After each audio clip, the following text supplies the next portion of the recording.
Hey, everybody. Hey, everybody. Welcome to our Wednesday night show. So if you are just tuning in and it might be a replay, this is a live show that is on January 16th. And we were having fun trying to start the show. And I'm touching the screen. We were just having fun laughing at you. And it's not a touch screen. It's a... I had to use a little control pad, but we are here today. We are here with our special friend and special guest. It's Jim from More Sunshine, Please. So Jim, hey, Jim, welcome. Hey guys, how you doing? Thanks for having me on again. Thank you. Thank you very much. So we're going to have a fun show today. So just a little bit about what's going on is we are going to be discussing our top 10. You got your volume on there. Yes. Oh, sorry. We're going to be talking about our top 10 Disney restaurants that are our favorites. So it's going to be kind of interesting what we choose. So a little disclaimer, this could be anything. This could be on a Disney cruise. It could be on for example, in Walt Disney World, they have Disney Springs, which is their downtown Disney. Yep. It could be there. It could be in the parks. It could be that any park. It could be that little ice cream cart that sells Mickey Mouse ice cream. No, I don't know. I'm kind of curious to see what Jim's going to choose on that. Yeah. Well, I had to revise mine. I told you before, I had to revise mine because 7 of them were vending machines. So I thought, no, that's lame. I got to start it now. And I'm kidding. I'm kidding. Well, I'm going to start by saying welcome to Rosie Cunningham and Teresa Robbins. Hey, Teresa. Ed Tolson Jr., Jay McMahon. Hey, Jay.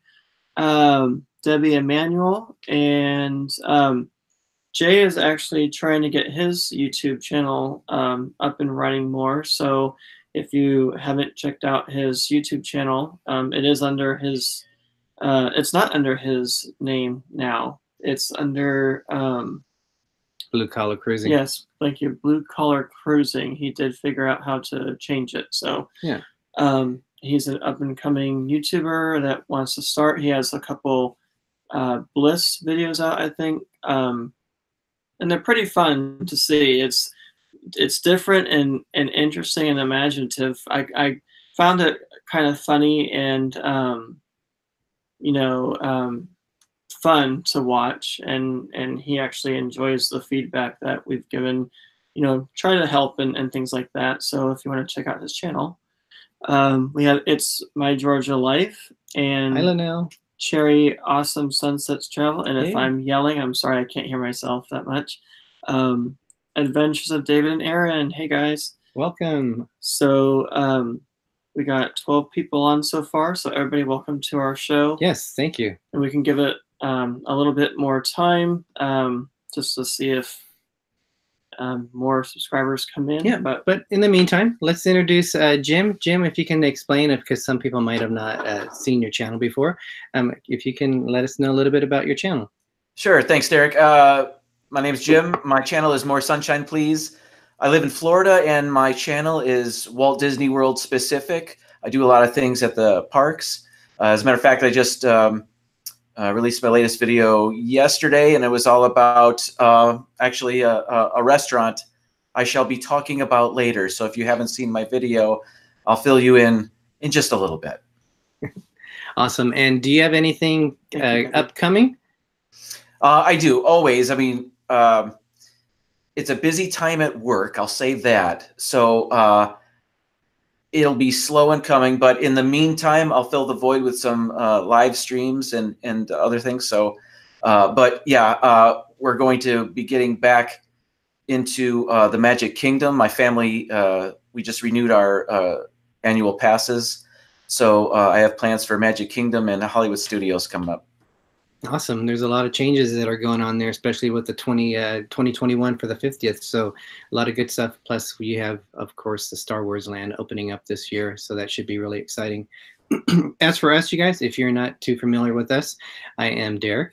And I'm Greggory. And we are D&G Explorers. So we obviously are Disney fans, but we also like cruising. So we've become addicted to that.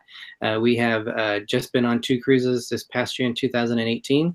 We went on our first non-Disney cruise, which was Norwegian Bliss. And we are just starting to release those videos now.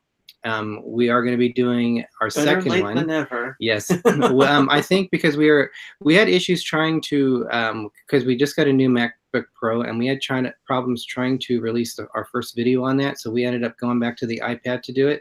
This week, we're going to be doing a shorter one also.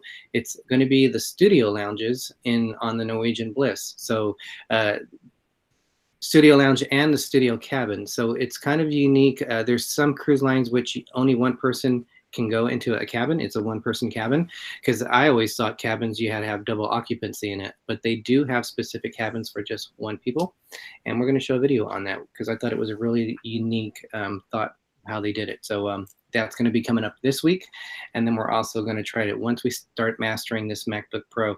Then we're going to be doing our daily vlog of it's going to be once a week, but the cruise trip per day. So that's up and coming. So Greg, anything that well, we have some more people that came in. I don't know if I said Sherry, Awesome Sunsets Travel, Pamela, Just Pamela, Disney Nerd Herders, Michelle Phillips, Rob Fuzz is here, Matthew and Lauren. Hey guys, so welcome. Thank you everybody for joining. And yeah, I can't be showing my list. I'll be trying to cheat on this. So stop looking at my list. I don't have wandering eyes. So kind of more like one, maybe two things. So I read on Facebook, I belong to one of the Disney groups, and I'm not sure which one this was, but they were mentioning that the Millennium Falcon ride is going to have over 200 controls like that people can do throughout the simulator, kind of like is it Mission to Mars? Mission to Mars, or Mission to Space, or something. Yeah, like that? Which one is it, Jim? Mission Mars? Mission Space is currently there. Mission to Mars died a long time ago. That's now Stitch. That's where Stitch used to be. I guess that's gone too. Yeah. But originally that was Mission to Mars. Yeah, so that's the one where they tell you to push the buttons and it does different things. But it's supposed to be over 200 controls. I'm not quite sure if they're going to tell you to do it or you just do it. But it gives everybody a chance to kind of feel like they're actually controlling the Millennium Falcon. And then I also did share this with Derick and Jim earlier, but it looks like they're going to be making a Hunchback of Notre Dame live action movie, kind of going along with our past show about what we thought about live action movies and things like that, turning from cartoon to live action. They also have in the works Mulan, which I knew about that, but I did not know about Pinocchio, and for sure now The Little Mermaid. Lin-Manuel Miranda is attached to it, and I believe he's the one that was in Mary Poppins Returns.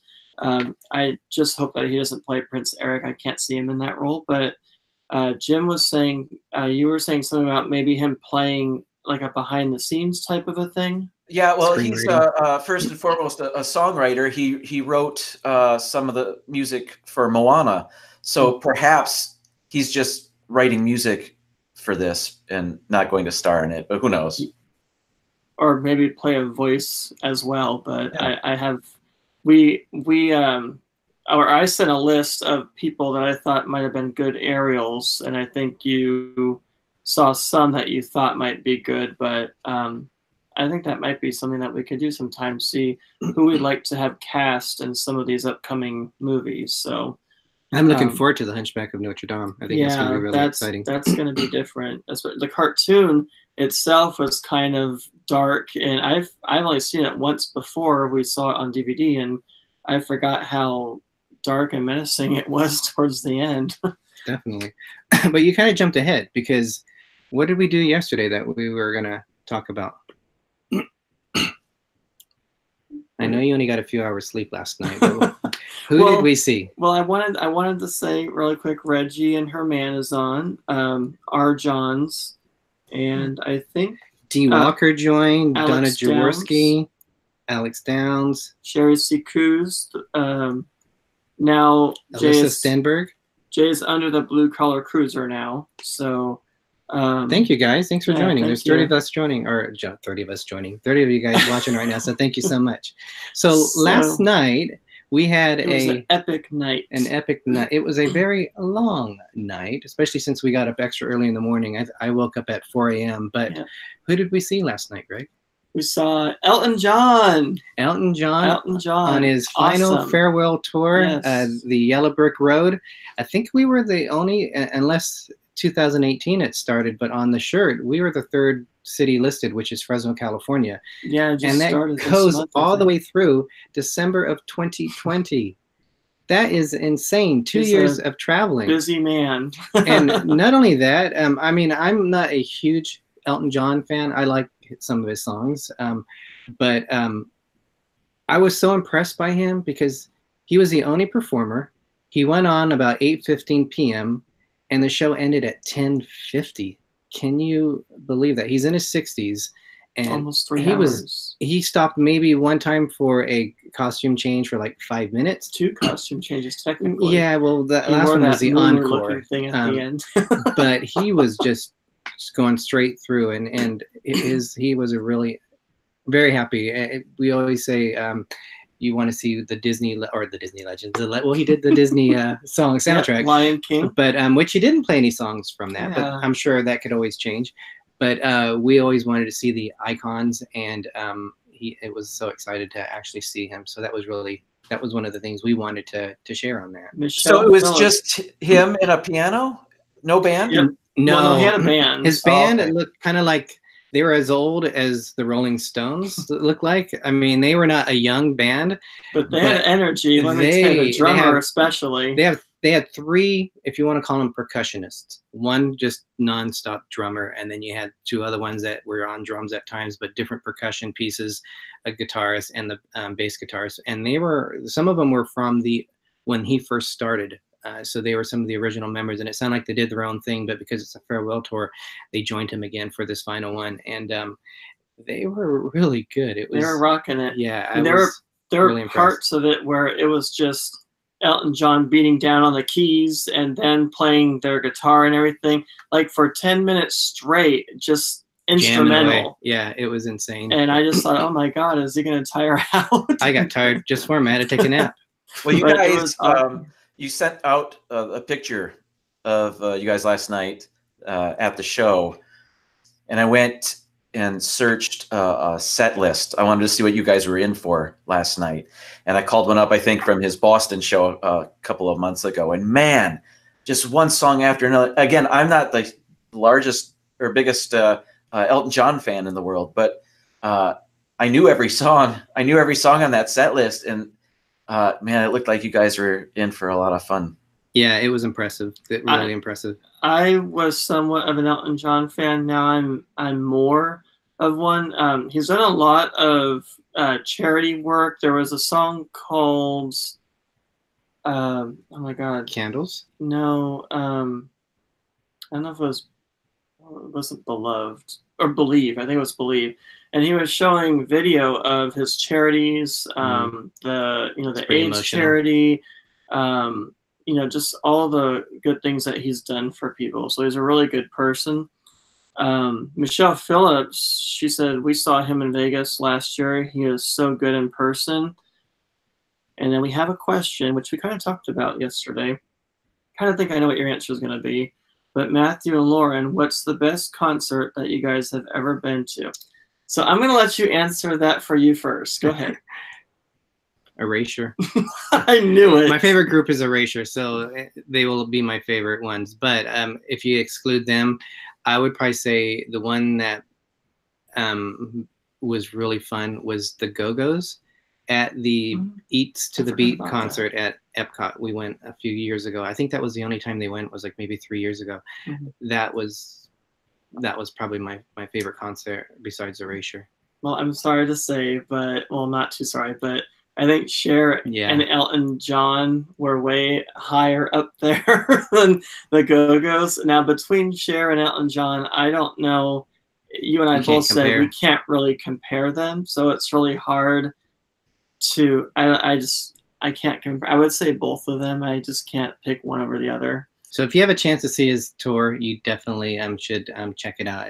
You wouldn't be sorry. Cargo, she says she's going to be listening. Thank you, Cargo, for joining. Yes, thank Disney you. World Adventures, Matt Lake. Thanks, guys, for showing up. We really appreciate you guys watching us. And so the other thing, you guys, as we segue away from that, sorry, we were going to start with that, and we just got excited talking about all this other Disney stuff. But one of the things is, you know, here we are in January, and what do you expect to do with a Disney event coming up to book? Let's talk about the Not So Scary Halloween party that you can already book tickets for in Walt Disney World. Don't be looking at my list. No, I wanted to see your itinerary that you that's not the didn't itinerary. Let me be included in. No, this that's my restaurant list. So if you guys are interested in booking for Walt Disney World, the Not So Scary Halloween party, you can book now, which is amazing. There are a couple of added extra nights, so now there's going to be 36 nights of adventure and fun.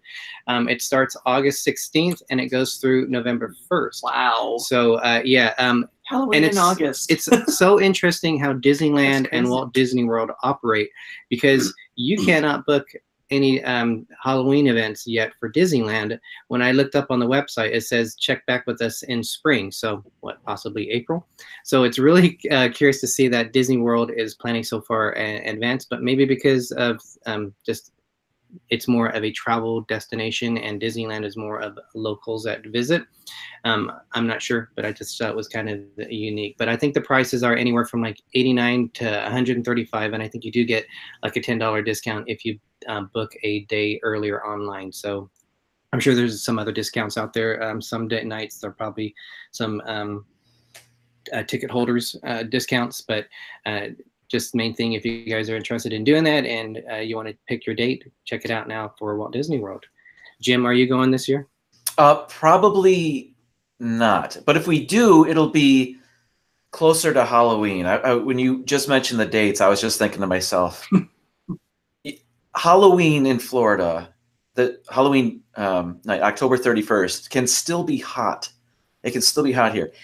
And when you said it begins August 16th, it's going to be hotter than Blue Blazes. It's going to be ridiculous. And the great thing about the parties is that they limit ticket sales, or they used to. I've heard stories of really crowded Halloween parties as well. So, but the last time I went, it was so pleasant to be in the park, you know, with the Halloween music and everybody in their costumes, and the limited crowd. And you can do just about every ride that's open, and that's wonderful. I forget why I started talking about that. I forget what my point was. You had asked me if I was going. I don't think so. I would be interested, but right now is not the best time to ask me, because we just spent a bunch of money to renew our annual passes. So I can't think about additional tickets right now, but ask me in a few months. And that is a key point. It is an additional cost to go in addition to the theme park ticket. So that is a good point. You do have to pay extra to do that. So we have something special. I don't know if everyone knew, but I guess now everybody knows. But past Monday, if I'm reading that right, was Kenny, Alpha Traveler's birthday. Hey, so happy birthday, Kenny. I hope you had an awesome time. I saw he popped on, and we didn't get a chance to say hi to you yet. So awesome job, Kenny. Thank you. And looking forward to hearing more from you real soon. So happy birthday. And then, so you guys ready to start? You ready for your list? Ready. I'm ready. All right. So I think we'll kind of go back and forth. So Greg, do you want me to start, or do you want to start? Well, I'm going to say a disclaimer because this is really hard for me to do. So I will say that this is some of my top 10 favorites, some of my favorites, and I put them in just 10. I don't know if they're going to be really necessarily listed in less to best or not best to best. I know what I'm trying to say. It's not coming out. Well, I know my number one is the one that means the most to me. But my approach on it was because a lot of them on my list are not the ones that we go every single time we go to the parks. They're more to me of like the wow factor. So those are the ones that I went with because you're right. You could, there's so many different restaurants. You think of Walt Disney World, Disney Springs. You think of Walt Disneyland, the Disney cruises, Disneyland Paris that we went to. There are so many restaurants. You can't just limit it to 10. And then you have like the little counter ones too that you can go to that could be an option too. You have the shows that have the dinner on it. So there's so many different things. So the way I chose, at least for this one, was the ones that had the biggest impact on me when I first experienced them. Some of them we've gone multiple times, but that's kind of my approach. Jim, what was your approach on this? My approach was, as I made my list, it seemed to be less about the food and more about the experiences I've had at these particular places. Also, if I may have a disclaimer as well, my family, we haven't been to a lot of the table service restaurants. My daughter has special needs, and my son is the pickiest eater in the world. So it's not always worth it for us to go to the table service restaurants. So a lot of my list is quick service. So so I came with the approach of the experiences we've had as opposed to the food. Well, I will say my number one is my number one. Everything else, I just kind of tried to put in order, not necessarily meaning that order, but I tried. So. All right. So either you or me start, then we'll go to Jim, and then the other one will go back on it. So do you want to start, or do you want me to start? Well, why don't we have Jim start since he's... Well, we'll just count it back. Why don't you start, Greg?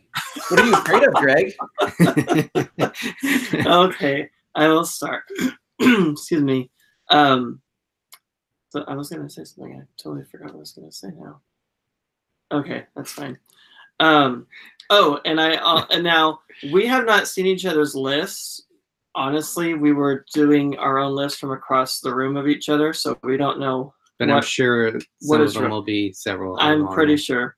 And I do have 2 honorable mentions after my list, just putting it out there. So real quick, we had a few more people jump on. It's So Tweety and NG Tal. Thank you guys for joining. Thank you for watching. Thank you. So my number 10 is, it's called, what? It's called Naples. It is in our Disney downtown, or downtown Disney. And it has like, it looks like, I don't know if it's a jester or a chef type guy kind of leaning over outside of the building. It's a tall statue in the front, but it's more of an Italian restaurant. Yeah, they kind of wear hats like that. I forgot. So they have really good sangria. That's like one of the big things that stands out to me. That's all that you like about it? They have really good fresh pizzas. I mean, really fresh ingredients.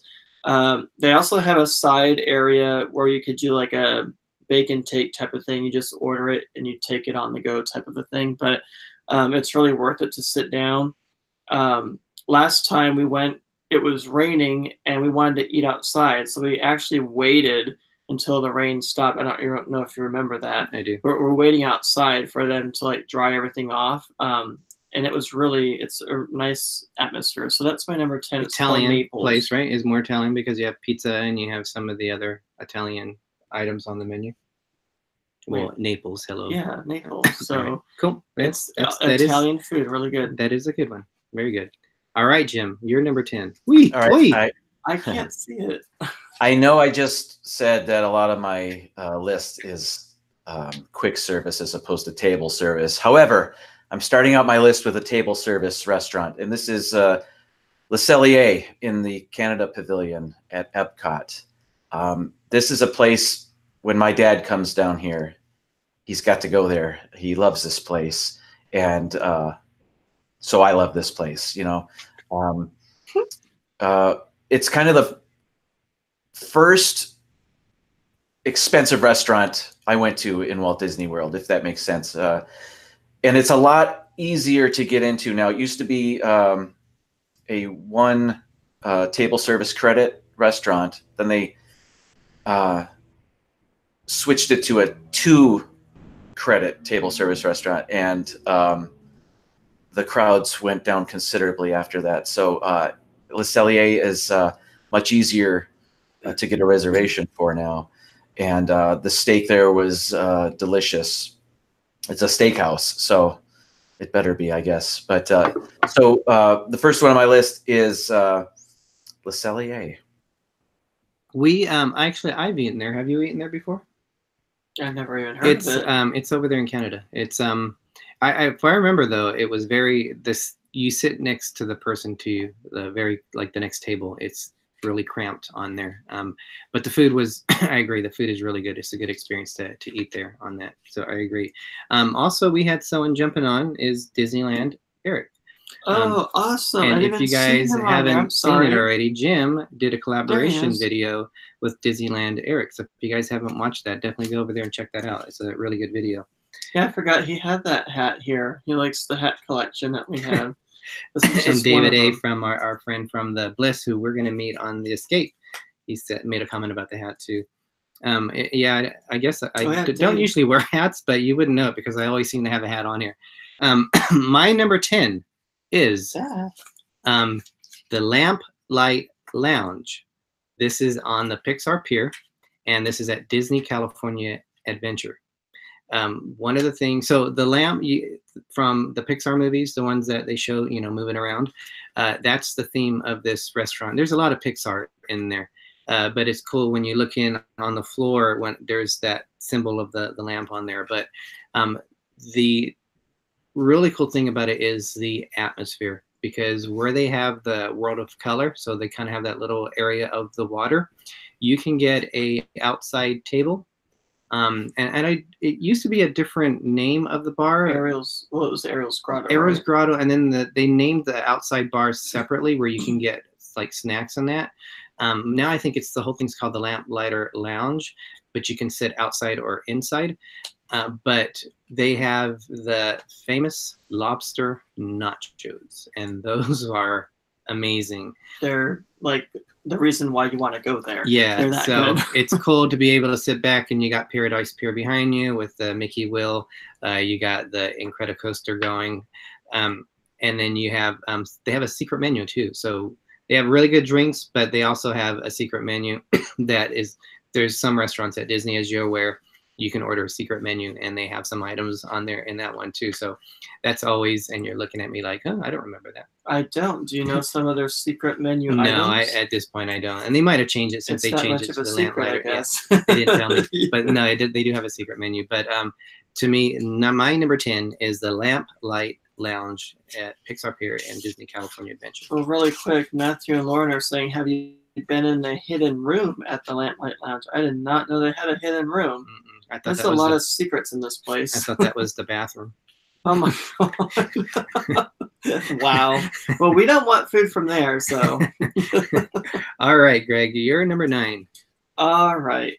Well, my number 9, and again, not necessarily in this order for a little bit, but I do love this place. It's called the Wine Country Trattoria, and this is in California Adventures. It has a little bit of everything. It's right by a place where you could buy wine. It's not really wine tasting, but they have some wine tasting. Oh, okay. Mm-hmm. So it's by the Blue Cellar across from it, and then they have the wine or wine tasting. You can look out and see Paradise Pier. A lot of Italian food there, a lot of seafood there. We've been there twice. The last time we went was for my birthday last year, right? Yeah, it was last year. For your birthday. Yeah. And for your birthday, they actually give you a special dessert that they make for you. And mine was like a Mickey head mousse cake type of thing with like 3 other different dots of Mickey heads flavors, like berry flavors, and you can kind of mix it in there. But it was really good, and they try to make it special for you. So that is my number 9. Very good. Very good choice. All right, Jim, you're number 9. My number 9 is, again, just to remind everybody, went with the experiences as opposed to choosing these because of their food.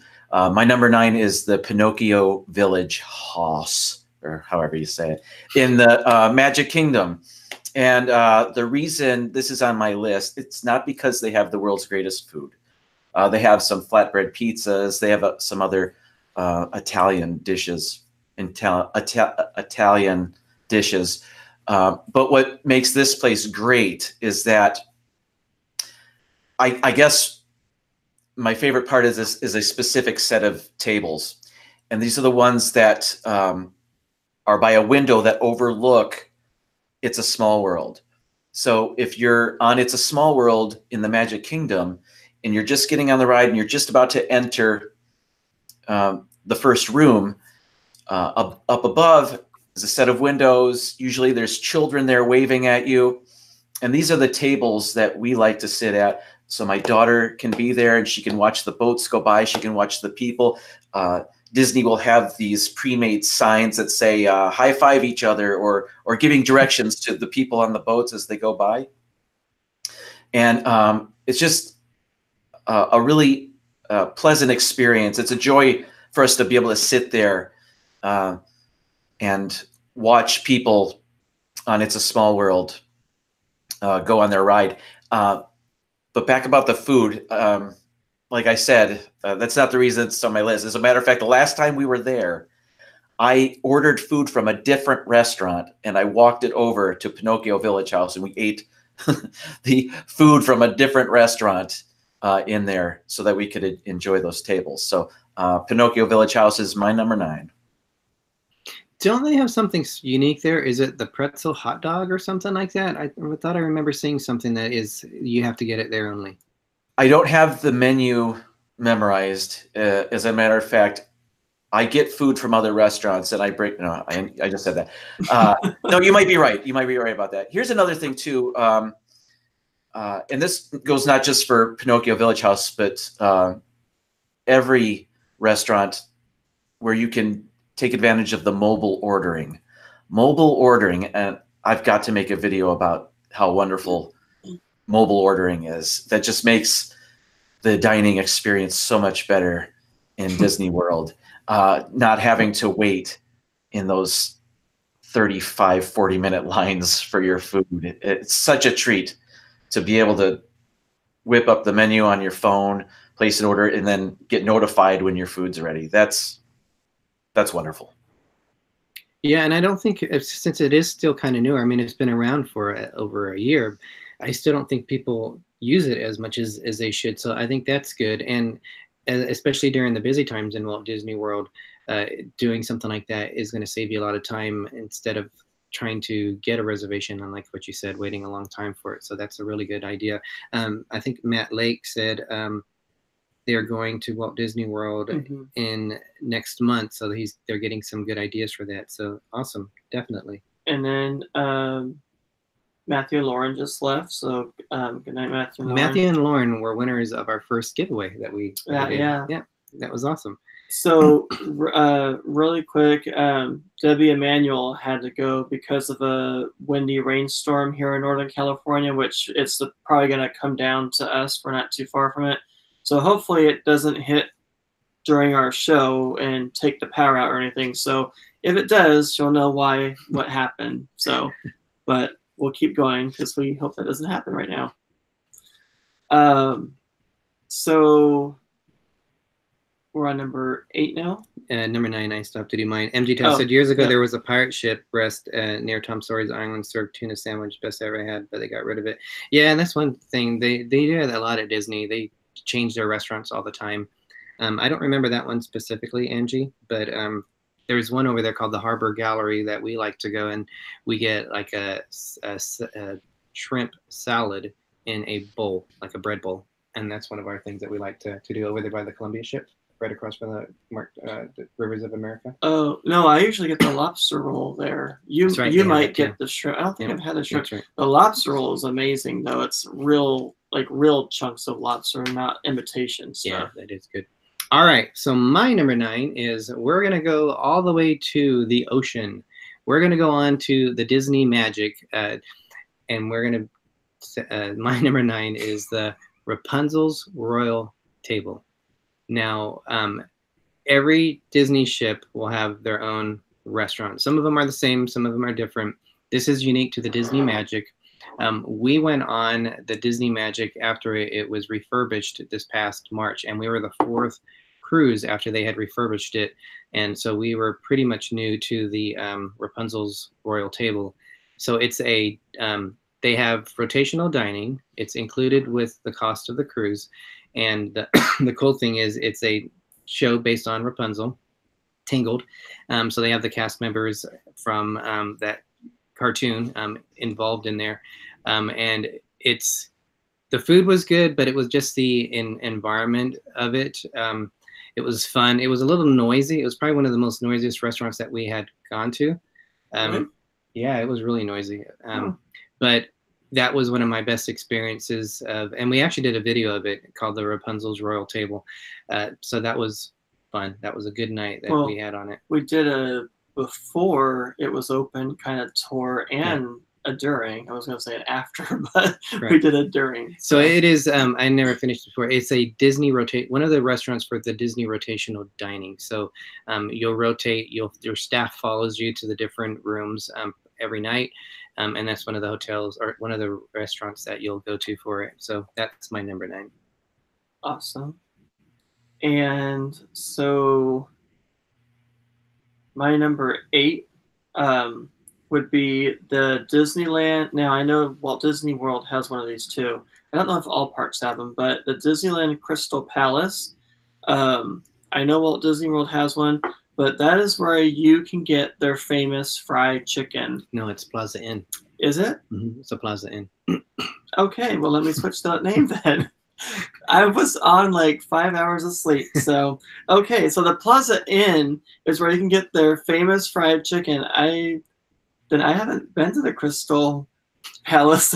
Why couldn't you have just let me think that it was the Crystal Palace? So, anyway, so they give you a lot of food there, and it's worth the money. You get 3 big pieces of fried chicken. You get biscuit, mashed potatoes and gravy, vegetables.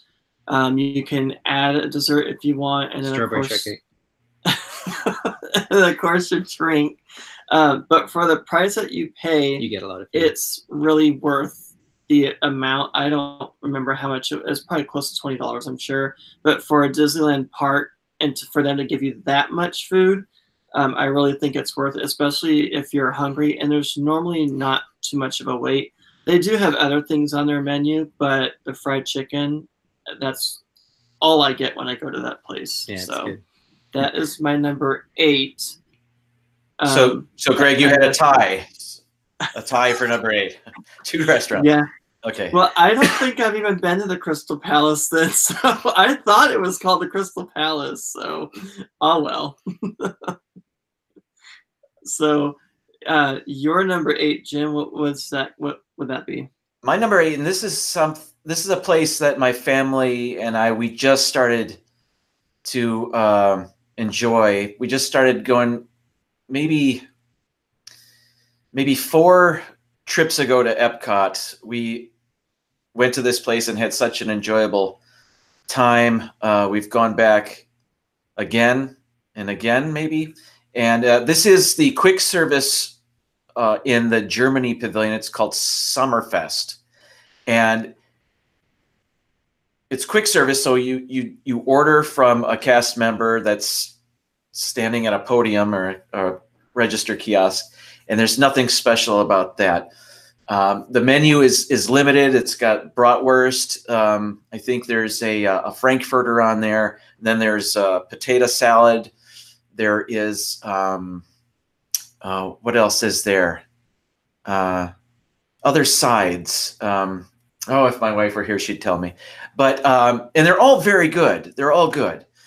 But what we love most about this is getting our food and then grabbing a table by the fountain that's right there in the courtyard of the Germany pavilion, and eating our meal there by the beauty of that fountain. And then when the cuckoo clock goes off, that's enjoyable to watch that.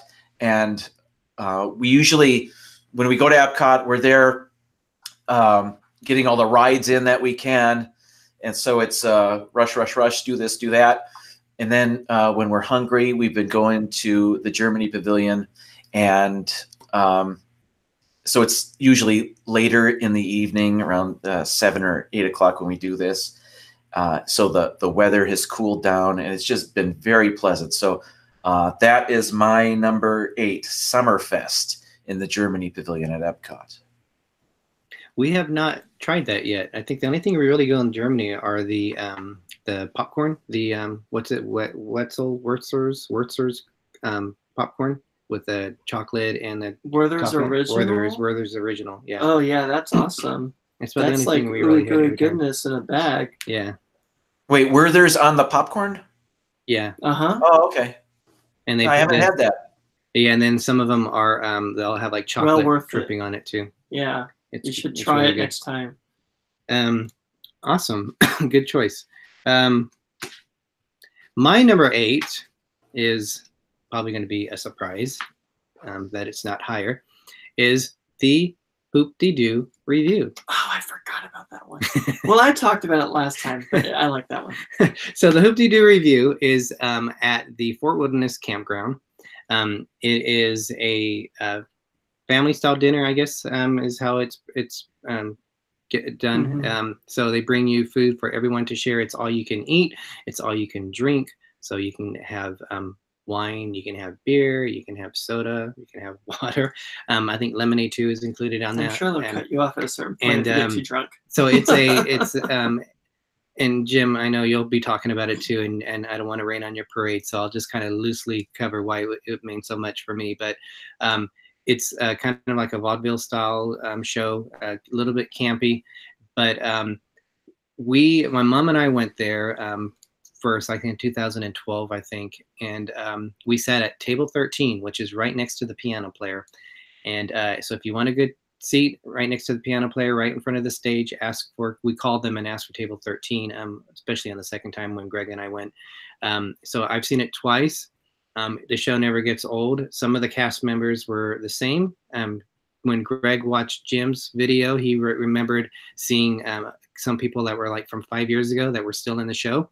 It is the oldest running show in Walt Disney World. So it's pretty amazing, but that to me is my number 8. So really fun show you must see. And it is like $70, but to be honest, if you think about it, a dinner show and all you can eat, all you can drink.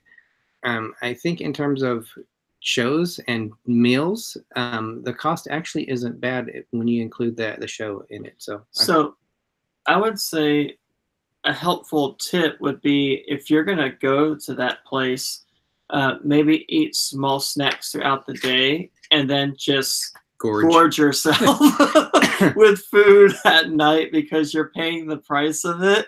You might be paying the price later by eating all that food, but it's well worth it.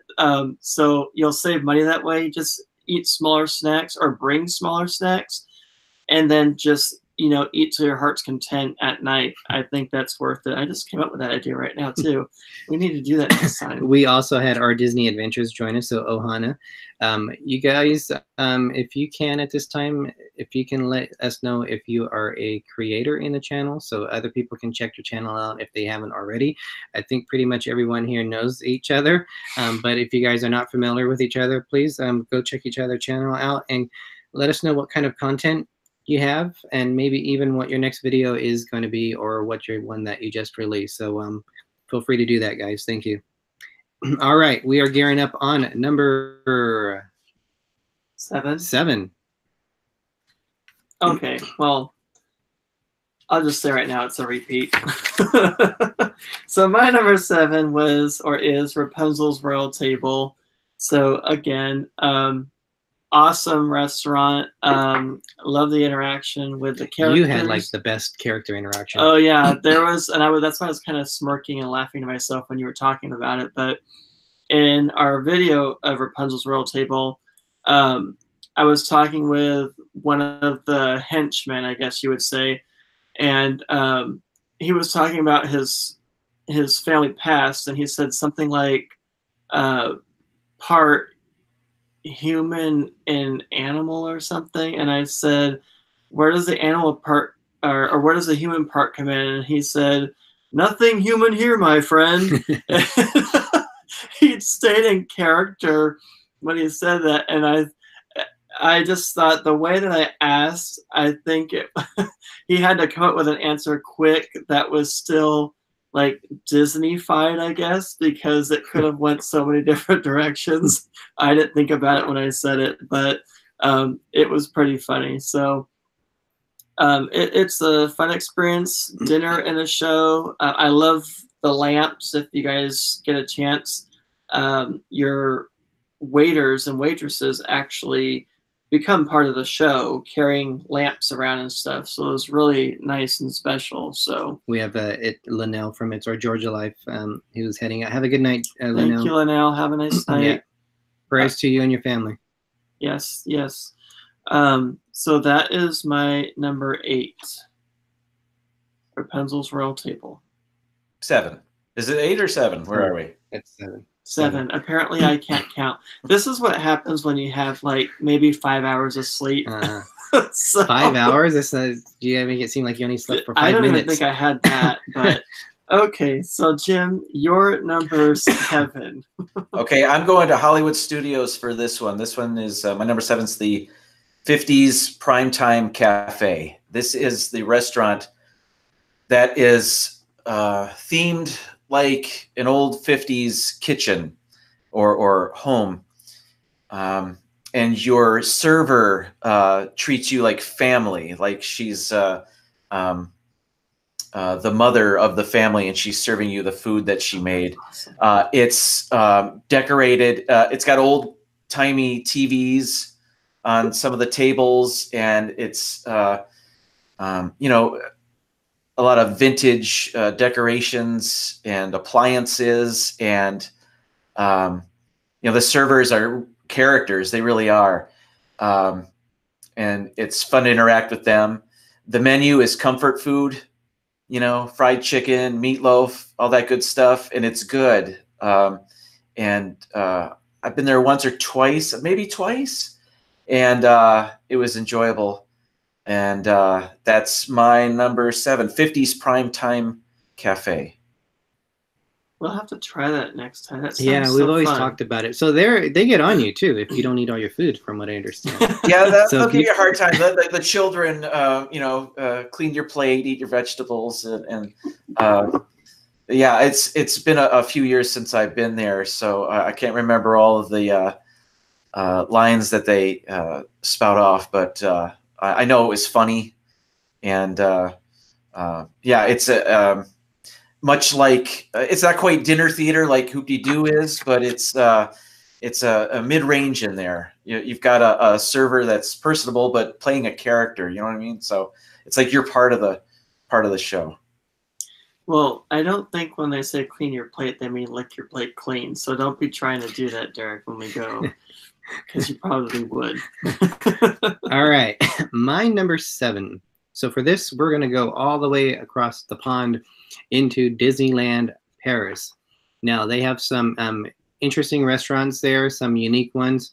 They do have Walt's restaurant. It's called Walt, and it's themed after Walt Disney and some of different things from him. But that's not the one I chose. But the one I chose was called Bistro Chez Remy. So that is connected to the Ratatouille ride over there, which I really hope they would have brought the restaurant over to Epcot as well. I know they already have a French restaurant and they have some other areas, eating areas there. But if people have ever experienced Bistro Chez Remy, it's such a fun place because you cross a line and now you are the size of a rat and you become a rat. And then you go sit at your table. So you have giant forks. So it's just a fun. The menu was really good. We did it with the wine pairing. Mm-hmm. And by the end of the dinner, I think we were all feeling a little bit pretty good. But just the experience of it, that was my number 7. And the cool thing is it's connected to the ride too. So when you come off the ride, you can see the restaurant. And the vehicles of the Ratatouille ride, So that to me just kind of made it just where they placed it too. It just had a very good theming. It was a very fun place to eat at. That was probably our favorite place we ate at in Disneyland Paris.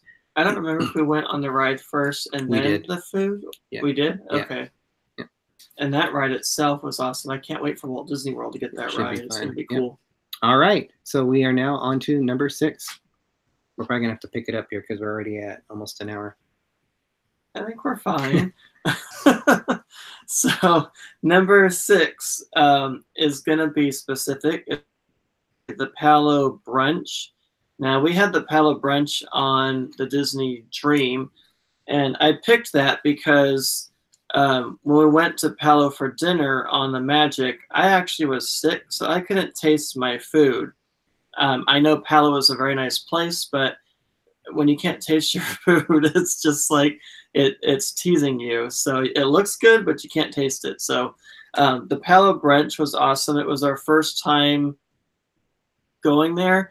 And all I remember is when they walk you around, and then when you get to the food, it's spread out so nice and posh looking. It's like, what do I do? Where do I start? I'm not used to this type of service. And you have, guys dressed up really nice and everything, just kind of watching the area. And if they see that you're struggling, which I was, they have no problem with helping you out. They tell you about the food. If you don't know what it is, you want to try it, but you're not sure, they will give you all the information that you need.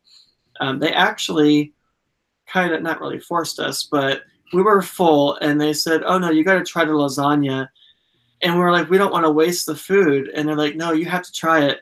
So they made this big thing of lasagna, and we hardly even had any of it. And this was for brunch. And we hardly ate any of it. And we felt so bad wasting it, but it was so good. We just couldn't eat everything. So the Palo Brunch, highly recommending, or recommendable, I guess. But I would definitely want to do it again, maybe on a different ship. But it was a lot of fun. Very good. Very good. All right, Jim, you're number 6. All right, my number 6 is a quick service restaurant in Epcot, but not in World Showcase. This is in the Land Pavilion. It's called Sunshine Seasons, and this is the quick service that's right by Soarin' and Living with the Land. And if you've been there, or if you haven't, I'll just explain. There are maybe 5 or 6 different counters that you can go to. You can take a plastic cafeteria tray and go to a counter, and each of the 6 counters serve something different. One serves sandwiches, one serves desserts, another serves fish, and what's great about this place is the food is really good. In Future World, in Epcot, it doesn't sound plausible, but it happened. And I remember getting a salmon dinner there, and with this amazing glaze on it. It was delicious. And my wife got this pork chop dinner, and I had this chutney and the mashed potatoes, and it was fantastic.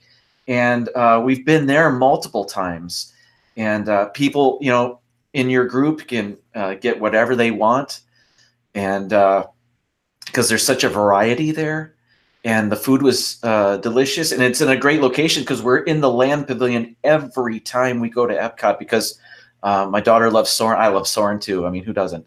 But so we're there all the time. So we've eaten there a number of times, and it's delicious. So it's called Sunshine Seasons, and it's in the Land Pavilion at Epcot. Almost every time we've gone to Walt Disney World, that's one of the places we go for a quick snack. And also it helps you get out of the heat when it's very hot outside. It's nice and refreshing in there. Yeah. So yeah, and if I remember right, do they have most of the food there is what they grow from Epcot itself? Well, I know that that's the case in the Garden Grill, which is the rotating restaurant on the second floor. But I wouldn't be surprised if Sunshine Seasons also uses some of the same ingredients that are grown right there in the greenhouse. Why wouldn't they? I mean, it couldn't be closer. Nice and fresh. Yeah. All All right. So you guys, in case you're new to us in this live chat, we are discussing our top restaurants in Top 10. top 10 of Disney. So this could be cruises, this could be resorts, this could be downtown. They're downtown Disney. So we are currently finishing up number 6. I'm going to give my number 6, and this is a special place for me. I am half British. I was born in England. My mom's British, and we like to go to the Rose and Crown pub in Epcot in the United Kingdom. This is probably in Walt Disney World. This is probably the restaurant we've eaten at the most. Now, it's kind of funny. You would think, like, especially if you're British, why would you want to go to a British pub or restaurant? Because the food's probably not going to be as good as what you could get back home. It's really good. But it's really good. And it's just the ambiance of it. We just being in there, it's almost like you're being back home in England. So it's for us a must on every trip that we've gone to. And their menu changes a little bit over time, but we highly recommend it. And we get a shandy there with the Bass beer. So shandy basically is what they call a little kids beer. They mix it with like Sprite over here in the US and the beer. So it makes the bitterness away from the beer, and it makes it a little bit smoother, which is perfect in the hot summer. Which is the excuse. That's what I use as an excuse. And their fish and chips is like some of the best. Sometimes it hasn't always been perfect, but for the most part, it's usually really good. Well, what did we have last time that was really good? The Bubble and Squeak. That was like mashed potatoes or something. Bubble and Squeak is like cabbage and mashed potatoes. Yeah, it's usually really kind of good. Like last night's dinner thrown in together, but it's called Bubble and Squeak because when you cook it, it bubbles and it squeaks. I was surprised how good it was. Yeah, it's really good. So Troy Treglone joined us. Welcome. Troy. And Matt Lake said his whole family is from Manchester, England. We were most of my family is from Surrey. My mom was born in Wimbledon, and we lived primarily in Ipswich, which is east above London on the coast over there. So a little bit far that. I know Manchester's a little bit to the left. Blue Collar Cruiser said, I'm also one half British. I could kill for a good fish and chips. All right, so we are going down to our top 5. Top 5, Greg. Let's speed it up a little bit. I think we're good. Because I'm getting everybody's hungry. Having a good time. I'm getting hungry. So number 5 is Be Our Guest. Now, it's really not fair. I put this in here anyway because we've only gotten to do lunch.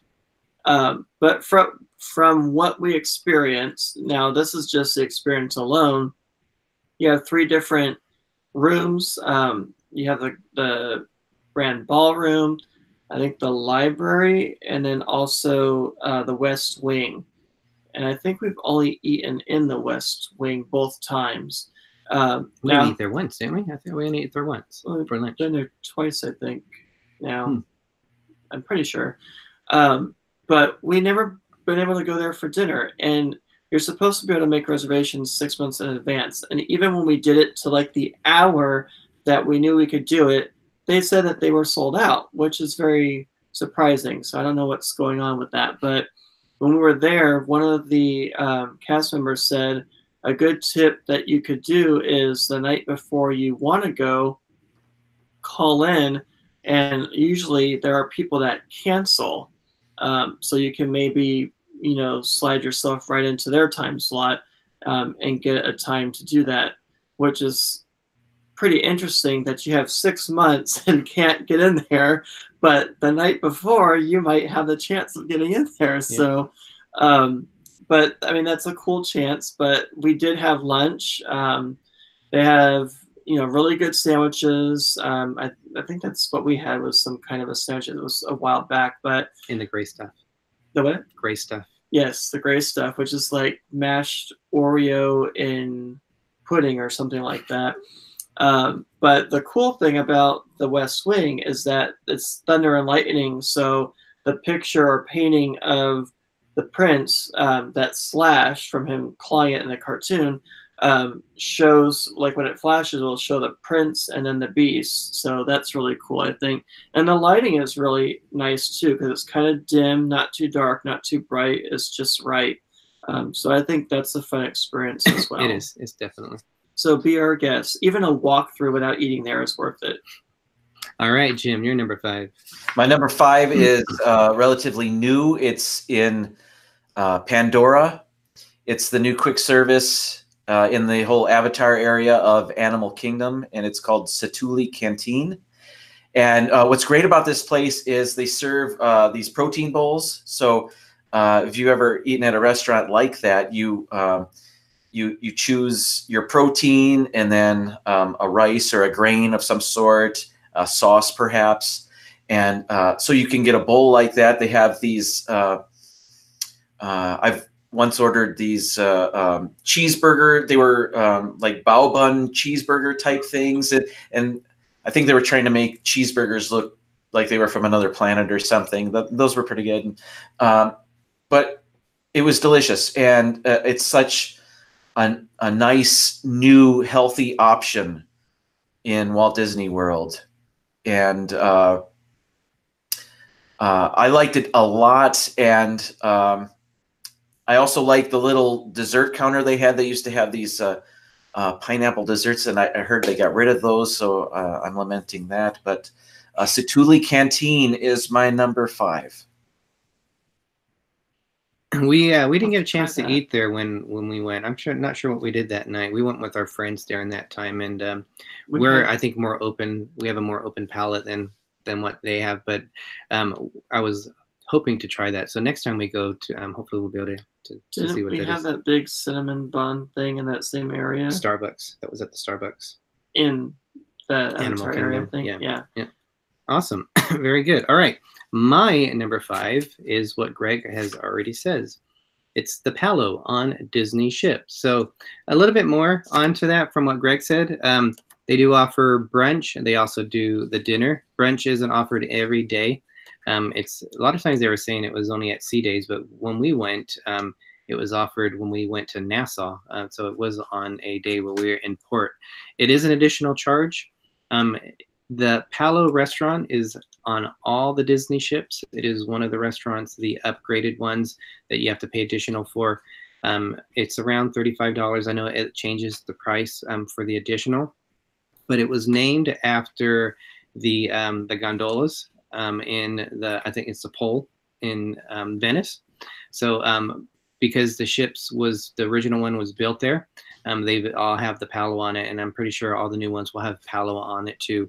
So that is one of the, like Greg said, the food there was amazing. You would like put your forks down and then they would replace it. I mean, it was like you turn around and your napkin was like replaced, and it was the sort level of service there was just amazing. So that was my number 5, which is the Palo dinner and brunch.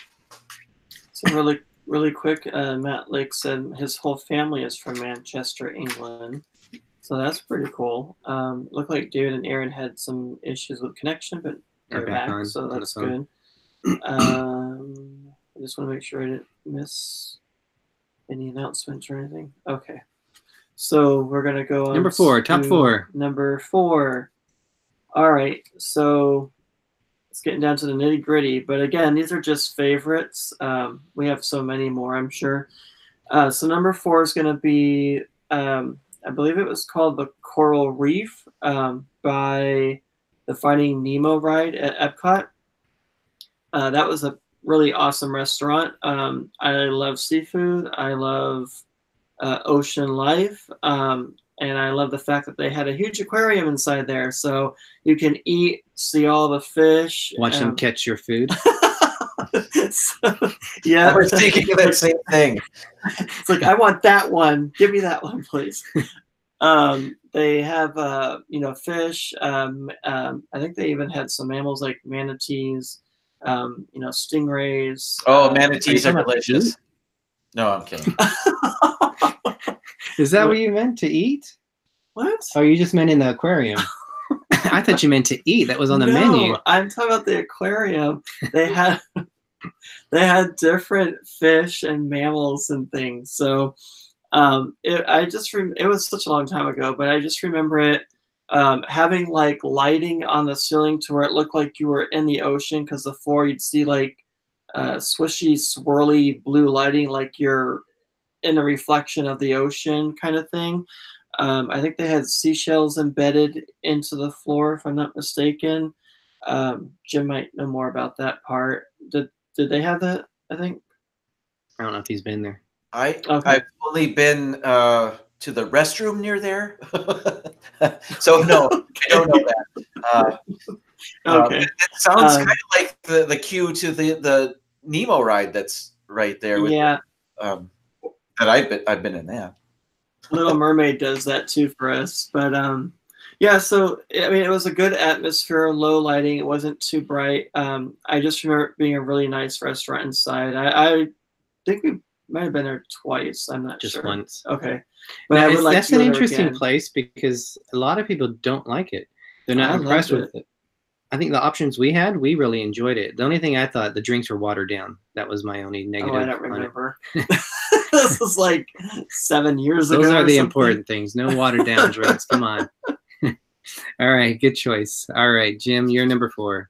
My number 4 is in Disney Springs, and I just recently went there for the first time with my son back in October. And this place is called Chef Art Smith's Homecoming, and it's got a Florida theme. It's Florida comfort food. I ordered the catfish. It was amazing. My son got the meatloaf. He loved it. The place is decorated with reclaimed wood from Florida. The bar top is this cutout trunk of a tree. It's really cool looking. But the food is delicious. And I can't wait to go back. I've only been there the one time, but I was very impressed. And Chef Art Smith is this celebrity chef from Florida, and he's got this relatively new place in Disney Springs. And I can't wait to go there to try more things on that menu. So my number 4, Chef Art Smith's Homecoming. I remember you did a video on that. It was really interesting. Where is that located in Disney Springs? What is it close to? It's kind of also in that video. We went to Sprinkles, and it's not too far away from Sprinkles. But I'll be honest, I get into Disney Springs, and it's a maze to me. I get lost so easily there. But I know I could see Sprinkles from Homecoming. It's kind of I think it's right in the middle of everything. But again, I get lost, and I have to use the GPS on my phone to get home. So I can't help you there. I'm sorry. Not too far from the world of Disney then. All right. Yeah, I definitely want to try that place too. My number 4 is what Greg had already mentioned, and it's the Wine Country Trattoria at Disney California Adventure for basically the same reasons he said. I believe the area is called the Napa Valley, that where you can do different things there.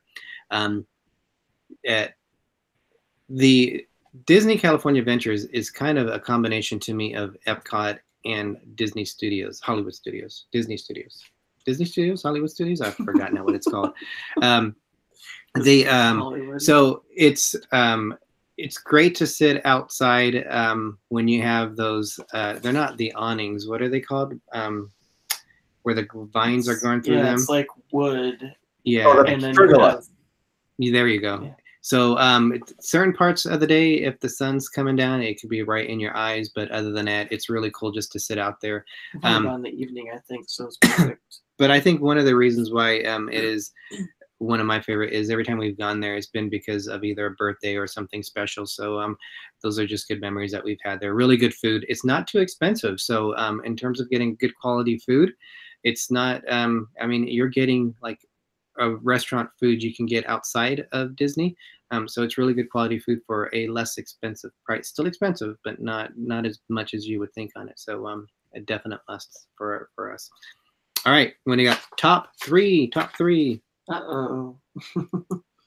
All right, so my top 3, number 3 would be the Brown Derby. And that is, I think it's still Hollywood Studios, but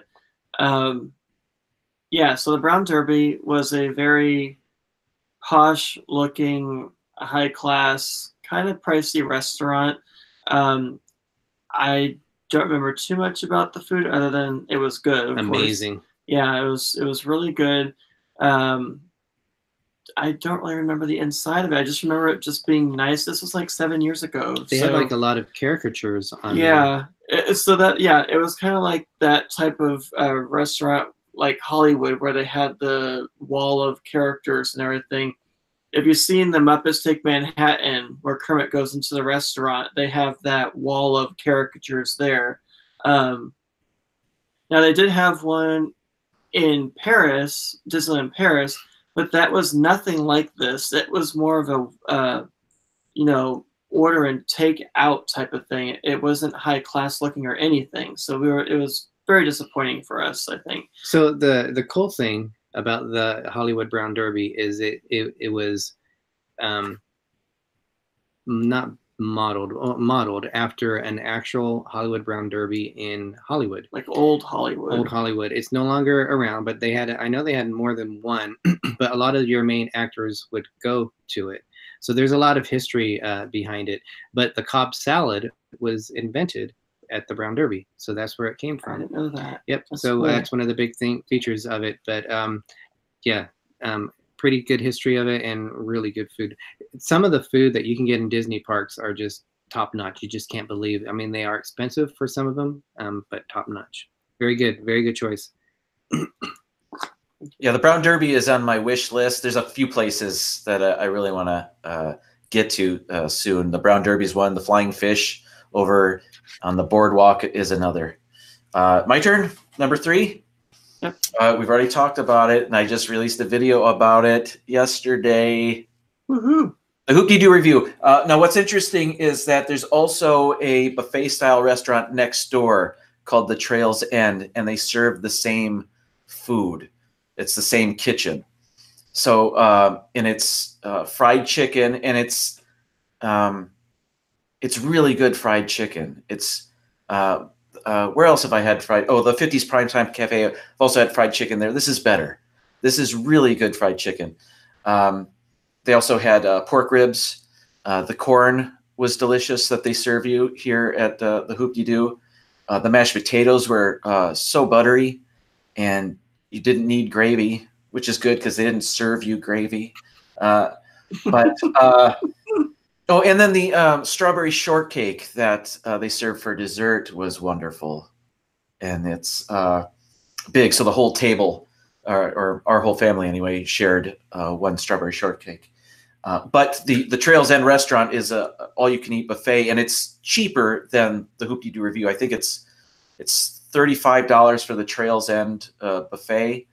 And they have other things as well. I haven't been there in a few years, so I don't remember quite everything. But the fried chicken and the ribs are the same, and the corn and potatoes are as well. Now, the Trail's End is $35. And you had mentioned the price of the Hoop-Dee-Doo review, the show.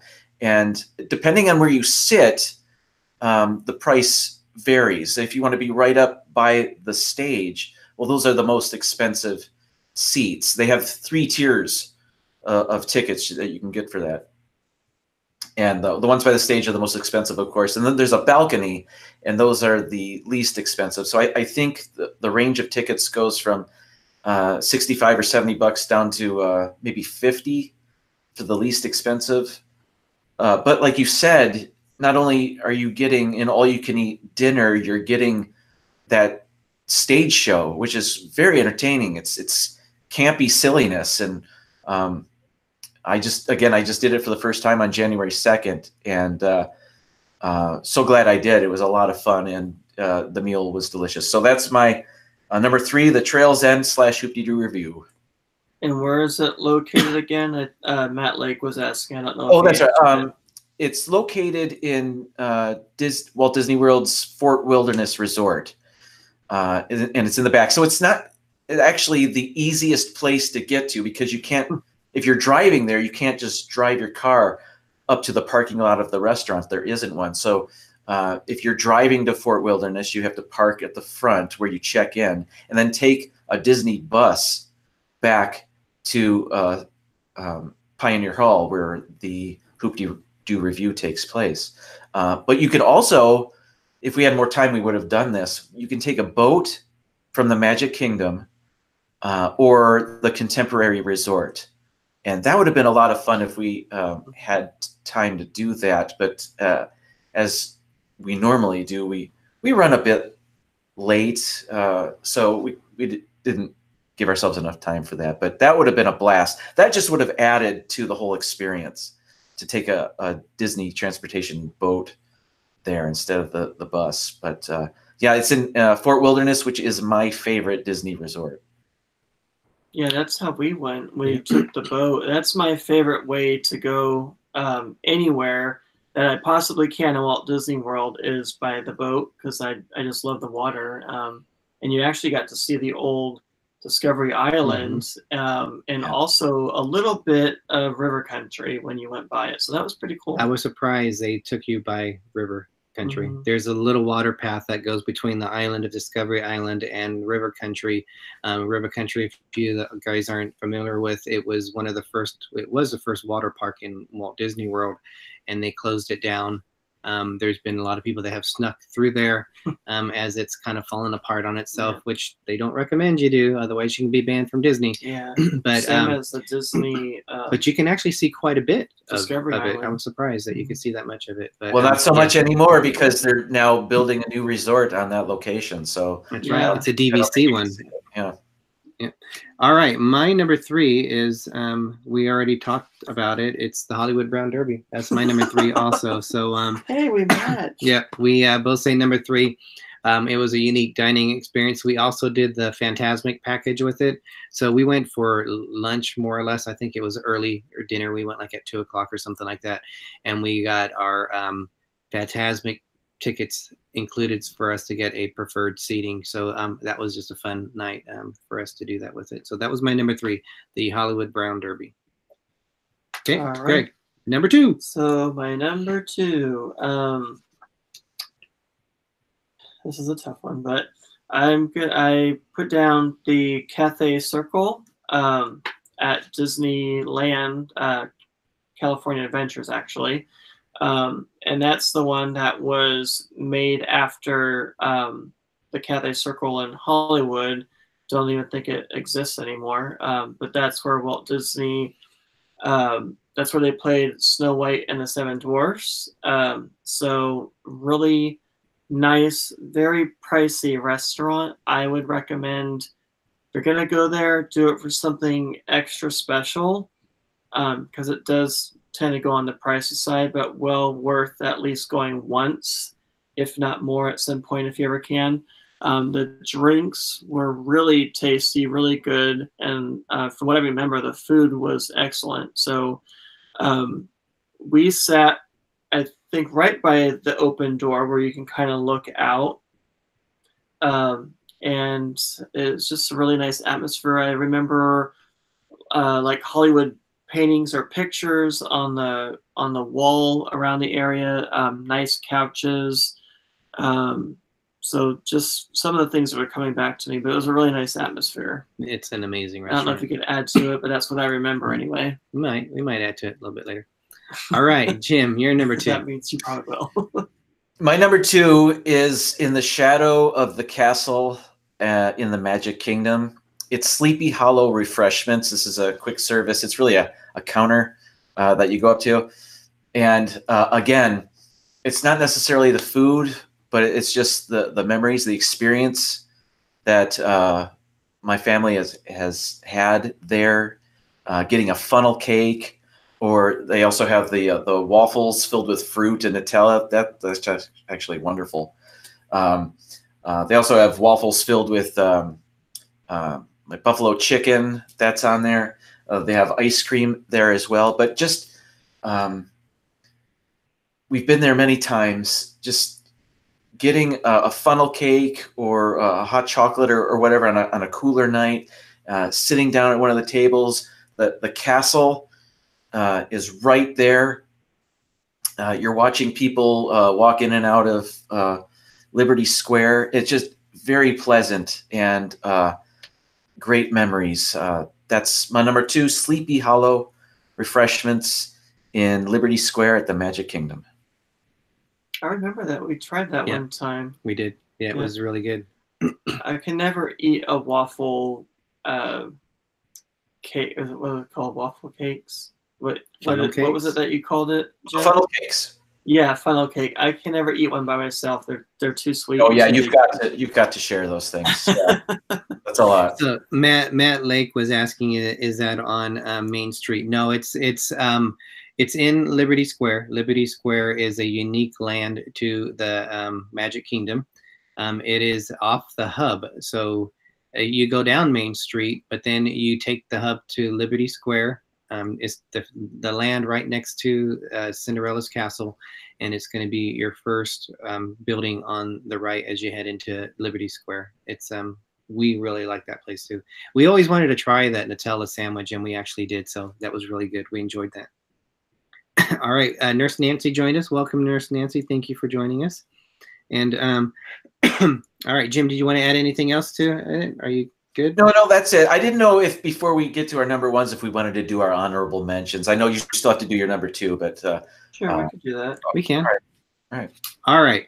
So my number two is we went we went there on our last trip to Walt Disney World in April, and it was in Disney Springs, and it was the Boathouse. Oh my gosh, I forgot about that one. The Boathouse was an amazing experience. It was pricey. It was very pricey. I think we must have spent like $200. But we had a full lobster. We did a video on it on our Walt Disney World. We met some friends of ours who we are going to be using as our travel agent for the group cruise that we're going to do. We met them on the Disney cruise, and we met them for dinner at the Boathouse. Imagine the piers or the docks that you walk, they're really close to the water. They have tables out there that you could sit at. So we had our own little kind of private puffy chairs that you would see on a patio with the table out there. It was a nice night. There was no humidity. And we had a full lobster that was like full body. Insane. It was so good. Also, another thing that is unique to that, they have I think they call the amphicars, but they're the water cars, that the water taxis or whatever that you can get in there. They drive into the water and they take you around the lagoon there at Disney Springs. So that we were floored when we had that. That definitely was a great experience that night. The cars are expensive too. We didn't do the cars, but just that whole night and eating out there in the evening, talking to friends, that was an awesome occasion for us. Well, you have to add that the lobster was stuffed with crab in the middle. So you have lobster and crab. I mean, it can't get any better than that. And then you have your sides and stuff. But I mean, we tore that lobster apart. I felt bad, but it was so good. So. All right. So that is our top 9. I forgot that one. So we have one more, but what were some of do you have one honorable mention? Do you want to do a couple? You can just name all your honorable mentions if you want. Just a couple of mine, just because I like these places, but they only really serve one thing that I truly like. One is Sunshine Tree Terrace in the Magic Kingdom. That's where I get my citrus swirl, and that's my favorite Disney stack. Also in Hollywood Studios, there's a place called Rosie's All-American Cafe, and they serve a fried green tomato sandwich, which is very, very good. So I get those are my honorable mentions. They didn't make the list because they only serve one thing that I love, but they're very, very good things. So yeah, those are my honorable mentions. Awesome. Greg, what about you? That sounds interesting. Fried green tomato. Sounds like I've ever had that. So my honorable mentions was the Lamplight Lounge because of those lobster nachos, and their drinks are awesome. And then I have a snack area, the Dole Whip Donut, which we tried, I think, the last time we went there. They had the cart located right by the Disneyland Castle. And it's really just what you think it is. It's a donut with like a Dole Whip meringue type topping. It kind of reminded me of a Krispy Kreme donut, which I really don't like. They're too sweet, but this was really good. So I'm surprised you chose that. That's interesting. Well, I was thinking there was something unique that we tried that Disney came out with not too long ago. And then I have to add this to my list, the Boathouse, because I totally forgot about that one, but that was awesome. Those are my honorable mentions. For mine, I think it was tough not to put it on there, but it would be the Blue Bayou restaurant, which is a restaurant inside Pirates of the Caribbean. And I've probably ate there 3 times over the 150, 200 times that I've gone to to Disneyland. But the menus actually improved over time. I think you can say that about a lot of the Disney restaurants, that they really challenge them to get better. And that is a good, unique experience. So I definitely would say that's an honorable mention. That's the first one I actually mentioned about any of my choices that were from Disneyland, because I haven't chosen anything from Disneyland before. Another one that we like to go to is in Tomorrowland. It's the Alien Pizza Rocket. Is that what it's called? Pizza Port. Pizza Port. There you go. Yeah. They might have changed the name on it though. I'm not too sure if they've changed it. And we go there quite a bit because it is a little pricey, but in terms of the amount of food you get, it's filling for compared to some other selections. So we go there because it's a good chance for us to fill up for the rest of the day before we choose something for our main dinner or something. So it's a nice sit-down area. It's not one of my favorites, but I like the area around Space Mountain and everything. So that's cool. Yeah. And then if we're looking at the quick snack over there in California Adventure in Cars Land, they have the cones, the orange cones, like walk-up stuff, and you can get a it looks like a waffle ice cream cone, but it's like a breaded material, almost like a pretzel, I guess, but I don't think it's pretzel. And they put macaroni and cheese in there. And they can add different flavors on it. I did one at Halloween with the it was very spicy. Funny. Yeah, that was spicy. But that's one of our favorite places to do. So we like to try different things. Disneyland has a different menu than what Walt Disney World does. So we like to try some different odd and unique things. We had that funny thing, that joke kind of thing that I said about the black cone with the spicy stuff, about how it is going in, but we don't want to know how it is going out. We had Tony Sands join us. Welcome, Tony. And MG said the Club 33, which is above the Blue Bayou, is basically the same food, but it serves booze. Yep, that's the only place that you can get alcohol currently in Disneyland.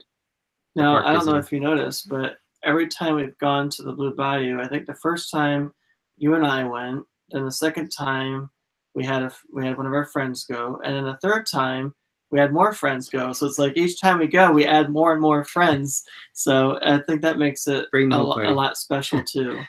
All right. Excuse me. So we are down to our final selection. Greg, what is your number 1 choice? All right. Well, it was tough. It's one of my favorites, but you've already said it. It's Bistro Chez Remy. Wow. And I think it's because it was at Disneyland Paris. I think it's because it was a unique dining experience. I mean, everything is blown up to where you're the size of a rat. Kind of, it feels like you're like Honey, I Shrunk the Kids in a way.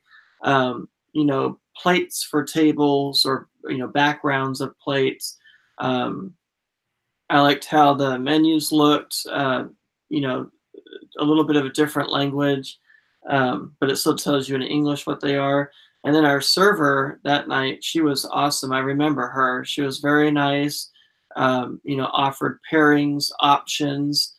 The salad was amazing. Probably the best salad I've ever had for some reason. I don't know why. Whatever they put in it, the dressing, I think, is what made it. But also being able to see the ride and everything. I think we really had a fun experience.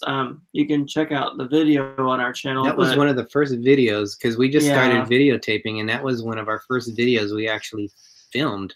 Was in it, and it actually came out pretty fun. It was a lot of fun, and then we actually kind of walked through. People probably thought we were crazy walking through just filming a little bit after we ate, but you have to, because how often are you going to go to Disneyland Paris? And even the fact that we went to that park to begin with, is pretty special. I mean, that whole trip was just awesome. But that restaurant, I can't wait to hopefully have Walt Disney World have it someday to kind of go with the ride that they're putting in eventually. That would be really cool to have the restaurant. It would. So Nurse Nancy said she loves inhaling the powdered sugar off the funnel cake. Cough. I heard the word inhaling. I'm like, wait, what? Matt Lake likes Casey Corner at the Magic Kingdom on Main Street, USA. He likes that the best. And we've tried that. Yeah, and then David and Aaron said they like it's David's favorite restaurant, and they recommend getting one by the table by the water. We've never had a table by the water. We've always been a little bit in there, but we've never really asked for it to be there. Well, David and Aaron also said you need to do a group day at Disney. I'm thinking you mean Walt Disney World or Disneyland, or Disneyland, either one. But that'd be fun too. They're our fellow California boys. Yes, so they could definitely meet us. All right, Jim, you're number 2. Sorry. No, number 1. Number one. Sorry. No.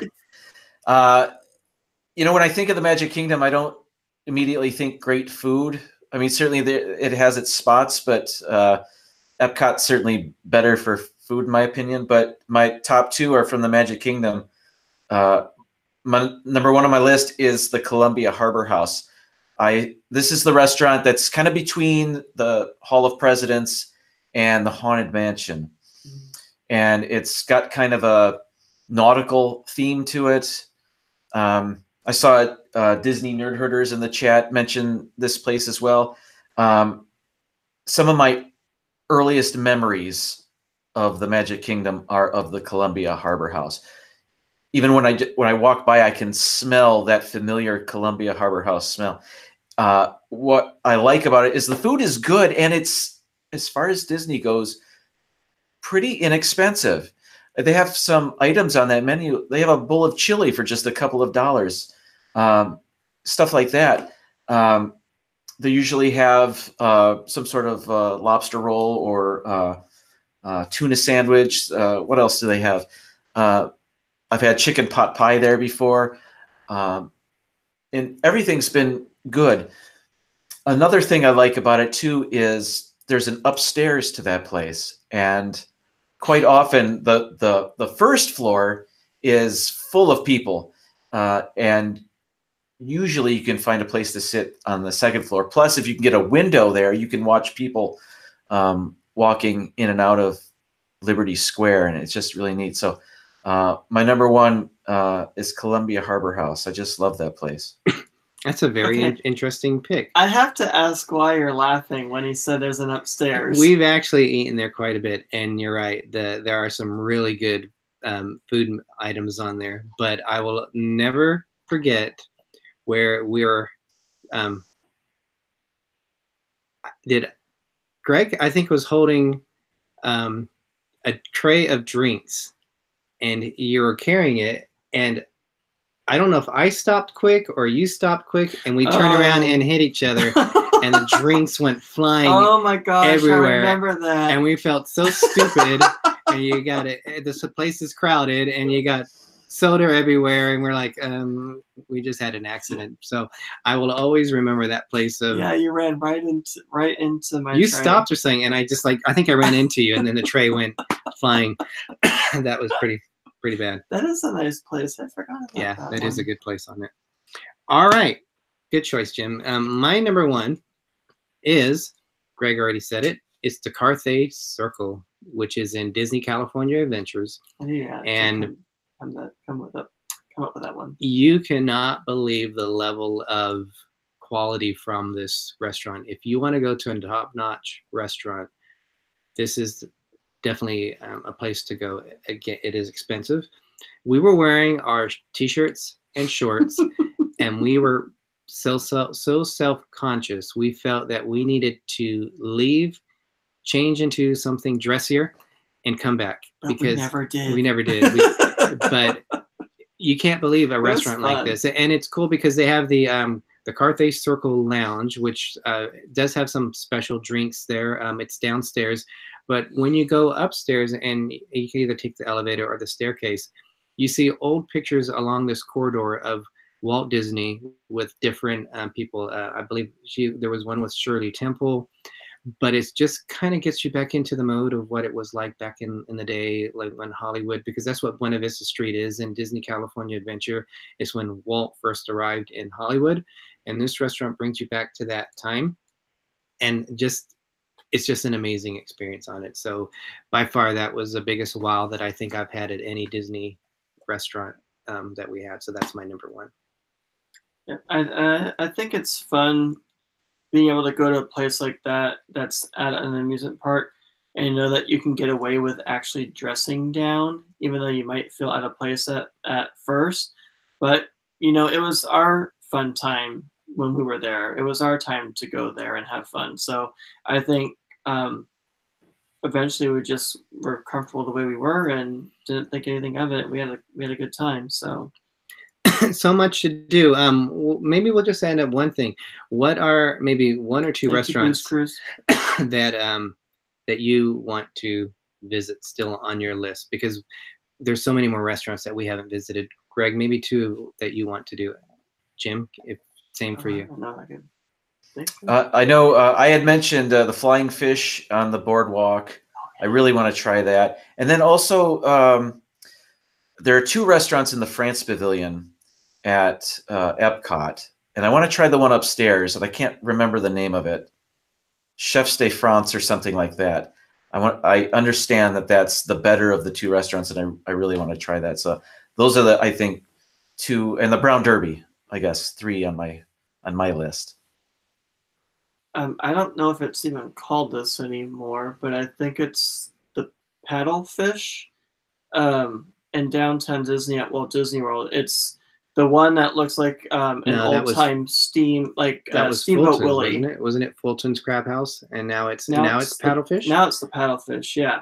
So I didn't get to eat there at either time when it was either name. And we saw it when it was kind of like stripped down and they were rebuilding it up for the Paddlefish. It looked pretty cool, but that's one place I still have never eaten at, and I would love to go there at some point.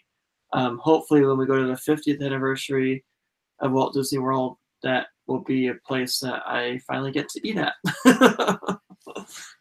I think for me, I would say, now I'm drawing a blank on which one I was thinking. Oh, the Jungle one, the Jungle Cruise one. I forgot what it's called, but it's in Adventureland in the Magic Kingdom, and it's Skipper or something like that. The Skipper Canteen, yes.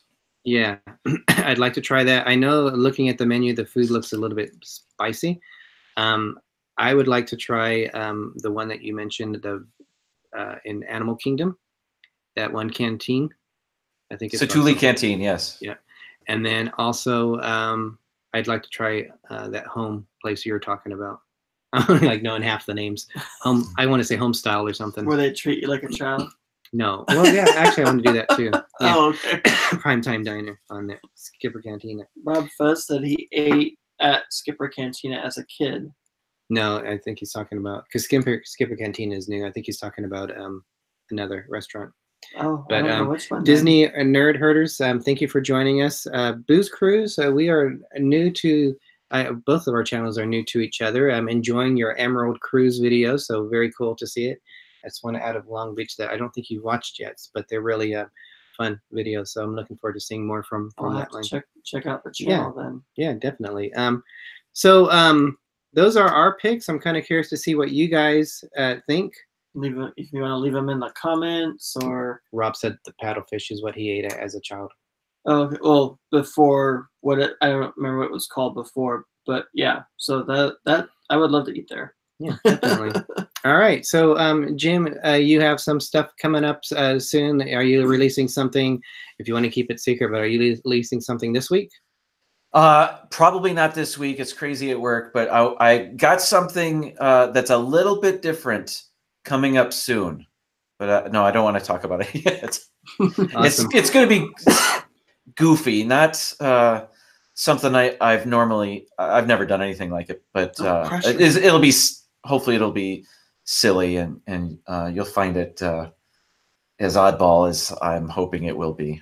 We like silly and fun. Nothing wrong with that. So our next video is going to be on the Norwegian Bliss, and we're going to be talking about the solo cabins and the studio lounge, which is something special for people who are cruising alone, which I think is a rather genius idea. I know other cruise lines do have solo cabins.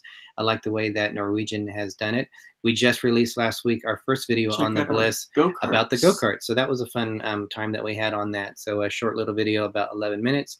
And then we look forward to starting to do our blog like for day one. They might last 2 videos, just depending what we filmed in the day, but we hope to get that filmed, start doing those in a couple of weeks too on that. We do have next week a cruise guest with us. We're going to be talking about cruise. I won't say the name yet, just in case it doesn't work out. We also have partnered with someone else for the following week. Hopefully that works out too, so we'll hold off on the names, but we do have a couple of collaborations with other channels going forward. And if you guys are interested in doing more collaborations with us, definitely reach out to us. Best way is probably through Facebook. You could message us. We'll do our best to respond. I think we're pretty good about responding to all those. But I think that's really about wraps it up. I hope you guys enjoyed it. Our top 10s. Jim, you had some really interesting selections. I think you had some really good ones. Greg and I probably had a lot, just because in most cases the same, because we travel so much together. Yeah. So that was, even though they're in different order, I think we only had one that was in the same order. So Rob Fuzz said, I want to come back on. So we will have to make that happen. Blaine 2007 joined us. Hey, Blaine, I didn't know you were on there too. Yes, Rob, we would definitely love to have you back on our show. So Jim, any final comments? The farewell, have you come up with a farewell saying? Oh, the farewell. No, I've got the one it's kind of in the interim farewell stage right now. I just want to thank you guys for, again, having me on. This is always fun getting to participate with you guys. So thank you very much for that. And as I always say, thanks. As I always say, I can't even remember what it was now. something like see you soon in Florida or something like that. Yeah, that's what you say. Yeah. Look what you did. You pressure him and everything, and then he messes it up. He messes up. All right, guys. Thank you so much. And as we like to end our videos, as Walt Disney says, we are just getting started. Thank you, everybody. Have a nice night. See you next week. Oh, there we go. It's not touch screen.